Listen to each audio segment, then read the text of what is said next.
Hello students, welcome to BIMT YouTube classes. MBA first year का आपका subject है MIS यानी मैनेजमेंट इंफॉर्मेशन सिस्टम। उसमें हम अपनी यूनिट 1 का नेक्स्ट टॉपिक कर रहे हैं जो है information as a strategic resource, use of information for competitive advantage. कि इंफॉर्मेशन को हम एज अ स्ट्रेटेजिक रिसोर्स किस तरीके से यूज कर सकते हैं, कैसे एक स्ट्रैटेजी की तरह यूज होती है इंफॉर्मेशन और उसके क्या कॉम्पिटिटिव एडवांटेज है किसी भी ऑर्गेनाइजेशन के लिए। ठीक है, तो business environment is prone to changes and this factor makes business planning very complex.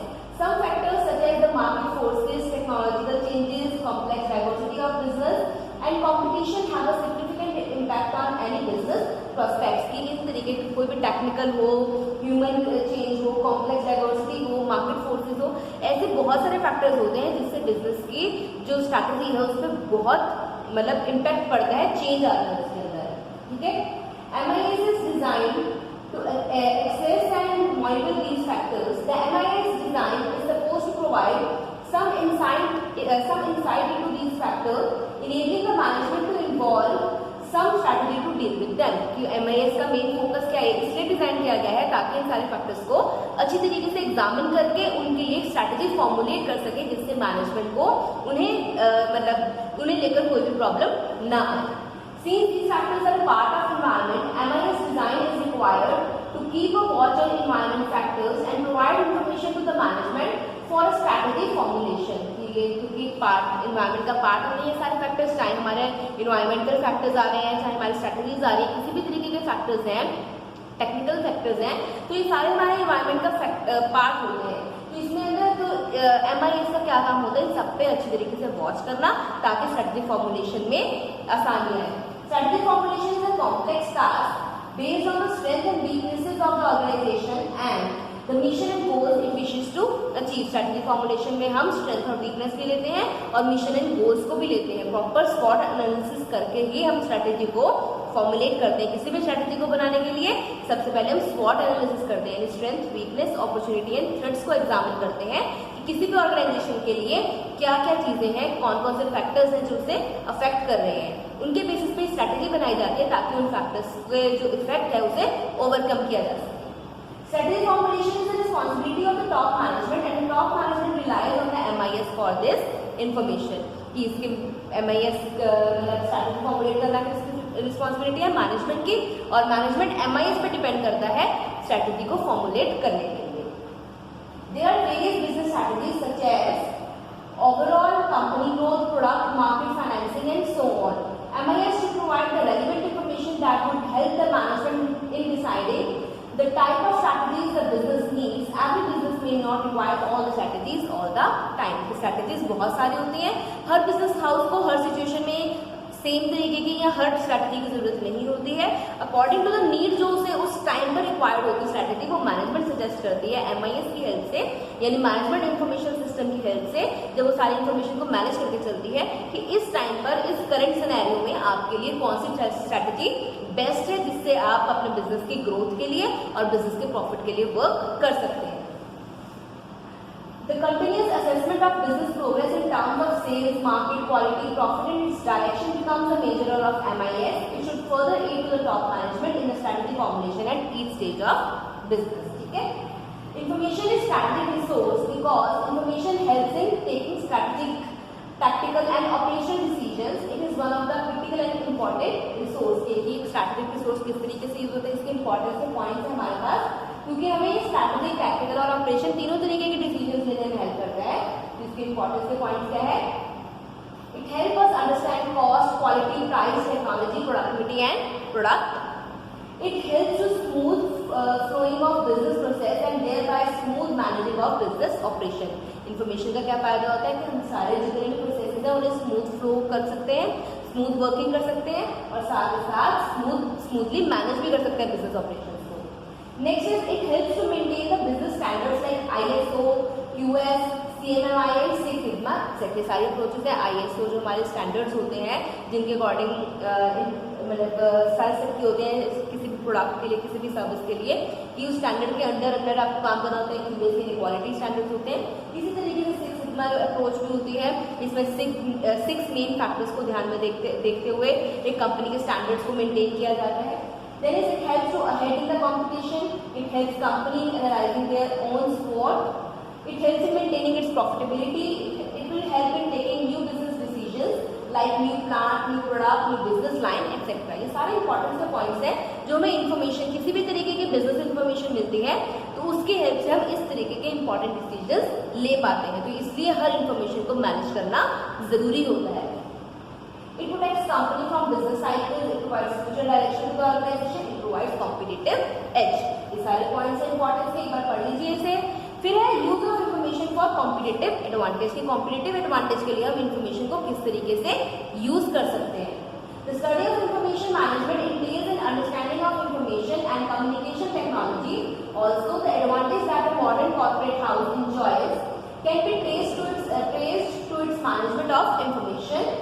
If the business house cannot manage its information, then it is likely that it will not have any competitive advantage. कि अगर कोई business अपनी information को ही manage नहीं कर सकता तो कभी भी वो कॉम्पिटिटिव एडवांटेज नहीं ले पाएगा। कॉम्पिटिटिव एडवांटेज लेने के लिए उसे अपनी हर तरीके की इन्फॉर्मेशन को मैनेज करना आना चाहिए कि किस तरीके से वो उस इन्फॉर्मेशन को मैनेज करके एक प्रोडक्टिव वे में उसे यूज कर सके। Typically an organisation can develop competitive advantage if it can does और have what others can't do और have. In modern times, the advantages on account of raw materials, technological edge, etc. is being utilized by the forces of modern business. Companies that have managed to do it successfully, like Dell, Google, etc., have generated an unparalleled competitive advantage as their reaction time to changes in the market and or competition is much less than. Hence, they can shift business gears faster than their competitors and have the advantage. यहाँ पे examples दी हुई है Dell की, Google की दी हुई है, जो अपने कॉम्पिटिटर्स जितने भी उसके, जैसे डेल के हमारे पास और भी बहुत सारे हैं जिनके मतलब लैपटॉप्स आते हैं, कंप्यूटर्स आते हैं, बहुत सारी ऐसे कंपनीज हैं। ऐसे ही जो हमारा गूगल है, गूगल जो हमारा एक सॉफ्टवेयर है, मतलब एक सर्चिंग इंजन है, उसके साथ ही बहुत सारे सर्चिंग इंजन भी है, लेकिन इन्होंने एक कॉम्पिटिटिव एडवांटेज ली हुई है बाकी सारे अपने कॉम्पिटिटर से। क्यों? क्योंकि बिल्कुल अपनी जो भी इन्होंने इन्फॉर्मेशन को मैनेज करना स्टार्टिंग से ही स्टार्ट किया हुआ है, इसलिए ये हर तरीके से अपने जो कॉम्पिटिटर से एक स्टेप आगे ही है। कोई भी चीज आती है इजीली उसे अडेप्ट कर पाते हैं अपने अकॉर्डिंगली, क्योंकि ये पहले से ही सर्वे करते रहते हैं, अपने जो भी क्लाइंट्स हैं उनके बारे में नॉलेज गेन करके रखते हैं कि उन्हें किस तरीके की रिक्वायरमेंट है, और वो चेंजेस पहले ही ले आते हैं। जैसे एप्पल है, एप्पल में कोई भी नया चेंज होता है सबसे पहले एप्पल में नया फीचर इंट्रोड्यूस होता है, और उसको देख देख के ही दूसरी कंपनीज जितनी भी है, मोबाइल फोन्स की या किसी भी की, वो उन्हें अपने प्रोडक्ट में लेके आने की कोशिश करते हैं। मतलब सबसे पहले तो उन्होंने उस चीज को एनालाइज किया कि उस चीज की रिक्वायरमेंट हो सकती है, और उसके बाद दूसरों ने उसे यूज किया। तो यानी कॉम्पिटिटिव एडवांटेज किसकी रही? जिसने सबसे पहले उस इन्फॉर्मेशन को यूज किया कि उसके कस्टमर्स को, उसके क्लाइंट्स को इस चीज की रिक्वायरमेंट है। ऐसे ही हर बिजनेस में आपको अपने कस्टमर की जो भी रिक्वायरमेंट्स है अपने कॉम्पिटिटर से पहले ही जानना चाहिए, पहले ही पता होनी चाहिए, ताकि आप उस पर वर्क कर सके और उन्हें एक एक्स्ट्रा बेनिफिट प्रोवाइड कर सके जो अभी दूसरे आपके कॉम्पिटिटर्स ने नहीं प्रोवाइड किया है। ठीक है, competitive advantage to managing information can accrue to an organisation if कौन कौन से कैसे एडवांटेज कर सकती है? Manages information to reduce reaction time for change. अगर आपका रिएक्शन टाइम कम है, अगर आप मैनेज कर सकते हो इन्फॉर्मेशन को रिएक्शन टाइम कम करने के लिए, तो आपके लिए कॉम्पिटिटिव एडवांटेज है। यानी कोई भी ऐसा मतलब आता है, सर्कमस्टेंसेस आते हैं जिसमें कोई आपको मतलब कुछ चेंज करना पड़े, अगर आप इजीली उस चेंज को अडैप्ट कर पाते हैं तो यानी आप अपने जो बिजनेस में स्ट्रांग है, एक कॉम्पिटिटिव एज लेकर चल रहे हैं, एक मतलब प्लस पॉइंट लेकर चल रहे हैं, और जितना आपका रिएक्शन टाइम ज्यादा होगा उतना ही आप लैक करेंगे अपने बिजनेस में। Then is managing information makes the organization efficient. Information management leads to insights into the business that competitors cannot have. Information management is used for predictive analysis so that the organization is one step ahead of competition.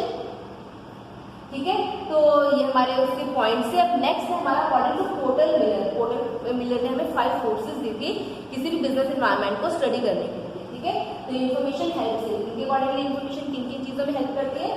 First is change in industry structure. Industry structure को भी change करने के लिए जो 5 forces है porter Miller के accordingly कैसी है, वो कौन कौन सी है? Customers bargaining power, suppliers bargaining power, threats of new एंट्रेंट in market, pressure from substitute products and services and existing industry competitors। ये सारे 5 फोर्सेज हैं जो हमारे बिजनेस को अफेक्ट करते हैं, बिजनेस के ऑपरेशंस को अफेक्ट करते हैं। तो अगर हम इन 5 फोर्सेस के रिलेटेड इंफॉर्मेशन को कैप्चर कर सकें कि क्या क्या इन्हें रिक्वायरमेंट है या क्या क्या इन्हें प्रॉब्लम्स हैं, इनका स्वॉट एनालिसिस करके चले तो हम अपने बिजनेस में काफी प्रॉफिट अर्न कर सकते हैं। Next is birth of new business और new business initiatives and third one is new ways of doing business. ये 3 ऐसे तरीके हैं जिसके जो पोर्टर विनर ने हमें सजेस्ट किए हैं जिससे इंफॉर्मेशन को मैनेज किया जा सकता है, इनसे रिलेटेड इंफॉर्मेशन को गैदर करते हैं। नेक्स्ट हमारा है कि इंफॉर्मेशन का फंक्शनल यूज क्या है। अब हम डिफरेंट यूजेस पढ़ रहे हैं।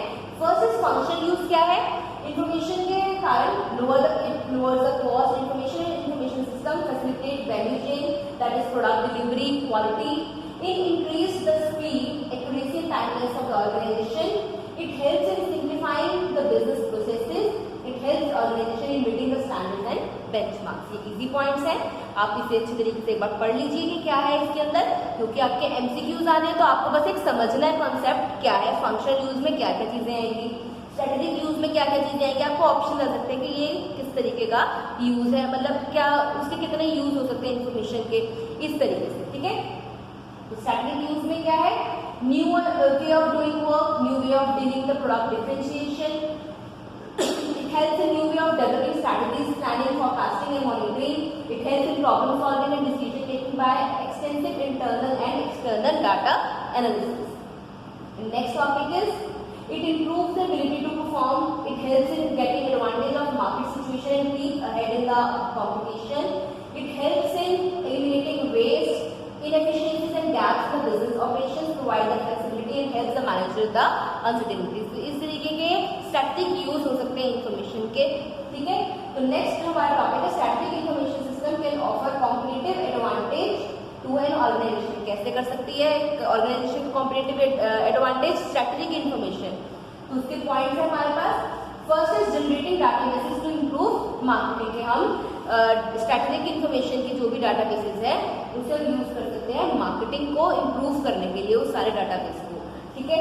Next is creating barriers to competitors entry, कि हम कॉम्पिटिटर्स की एंट्री के लिए बैरियर्स बना सकते हैं। हम एक ऐसे लैंडमार्क सेट कर सकते हैं अपने बिजनेस में जिससे कॉम्पिटिटर आने से पहले ही उसे 100 बार सोचना पड़े कि अगर मतलब उन्हें इतना स्ट्रांग है अपने फील्ड में तो मैं कैसे सर्वाइव कर पाऊंगा। तो उन्हें एक तरीके से उनका मेंटली बैरियर तैयार करके रखना, ठीक है। और ऐसा प्रोडक्ट या सर्विस प्रोवाइड करना जिसकी डुप्लीकेसी ना हो सके, जिसकी कॉपी ना हो सके, ठीक है। तो इसलिए कॉम्पिटिटर का के लिए एक बैरियर रहता है एंट्री के लिए मार्केट में, जिससे आप जिस प्रोडक्ट को कॉपी ही ना कर पाएंगे।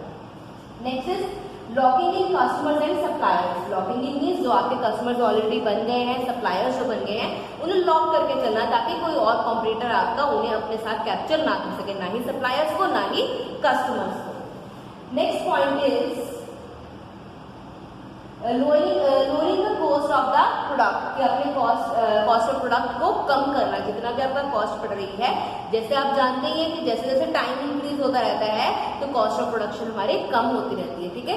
जो हमारी वेरिएबल कॉस्ट है वो कम होती रहती है। तो इसलिए हमें क्या है, हमें कॉस्ट ऑफ प्रोडक्शन को कम करने का हमेशा ध्यान देना है, जिससे हमारे कॉस्ट ऑफ प्रोडक्शन कम होगी तो हमारे प्रोडक्ट की कॉस्ट भी ऑटोमेटिकली कम हो जाएगी। नेक्स्ट इज बस ये हमारे 5 पॉइंट्स थे इसके कि स्ट्रैटेजी किस तरीके से यूज कर सकते हैं। और हमारे एक था leveraging technology in the value chain, ये एक लीवरेज की तरह, एक लिंक की तरह, वैल्यू चेन की तरह इंफॉर्मेशन को यूज करना। तो ये हमारे पॉइंट्स डिस्कस हो गए हैं कि इंफॉर्मेशन मतलब स्ट्रैटेजी क्या इंपॉर्टेंस है, कॉम्पिटिटिव एज किस तरीके से रख सकते हैं इंफॉर्मेशन के थ्रू, ठीक है। तो एक बार इसे पढ़ लीजिए, कोई भी प्रॉब्लम हो तो इसके बारे में पूछ सकते हैं। That's it for today, thank you, have a nice day.